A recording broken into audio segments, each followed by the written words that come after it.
Okay, moving on now to the welterweights. Good God, it is late. Neil Yeah, it's Magny crazy. taking on Ian the Future Garry. Neil, the Haitian sensation Magny, the 36-year-old out of Brooklyn, 28-10 as a pro, most recently defeated Phil Rowe by a split decision very recently, back in June. And he is stepping up to face Ian Garry, whose opponent, I'm blanking for a second, Jeff Neal. Jeff Neal, pulled out due to injury Yep. or unknown. Yeah, some type of injury, he said, right? Some type of injury. No, so according to Ian Garry was like, when you break a hand or you break a rib, like Curtis did, you ask other people what happened, they're all going to tell you that Chris Curtis broke a rib. Apparently, Ian Garry has gotten like 4 different answers as to what has happened to Jeff Neal, and he even apparently told his wife weeks ago that he didn't think Jeff Neal was going to show up to the fight. Yeah, he's been saying that.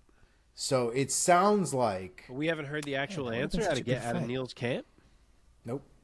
That would have been such a good fight. Yeah, Something tells me it's not a good reason. Just not. Let's not pretend like a guy like Yeah, I don't think that at all. I'm sure he's got something. is like man. afraid to fight somebody. Jeff Neal's a beast. I wouldn't necessarily say afraid, but it doesn't sound like something's like. It doesn't sound like something needs surgery. Like Ian Garry was not amused with because Ian Garry supposedly knows, or at least what was told from Hunter, in a phone call that he put on the internet. That viral video that went out of him receiving the phone call, but they bleeped out what it was, and Ian Garry was not impressed. Okay. All right. Well, Ian Garry, he's 25 years old. He's fighting out of Dublin, Ireland. He is undefeated, 12-0. 8 of those 12 wins, finishes 7 of them knockouts.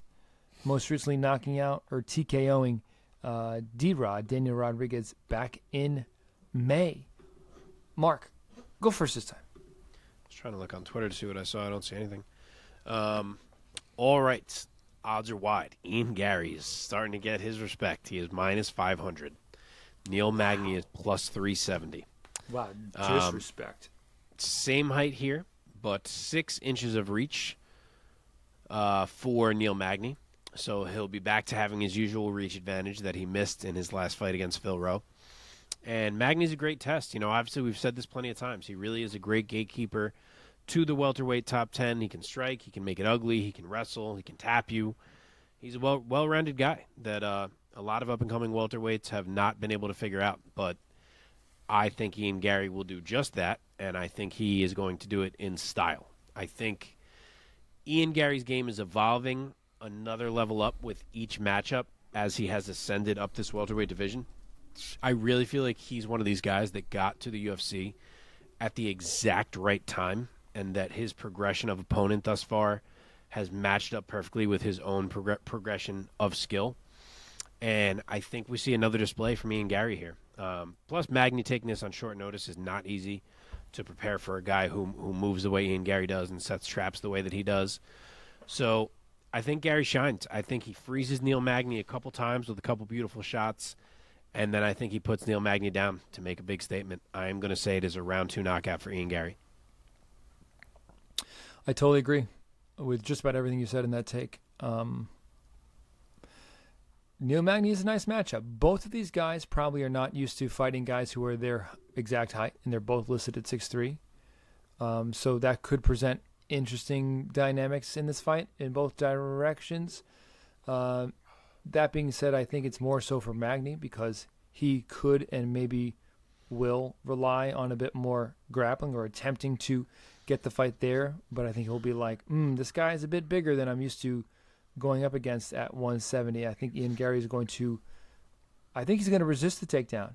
And I think on the feet, he is going to continue to shine against Neil Magny, who is good everywhere, but perhaps not great on the feet as much as Garry is.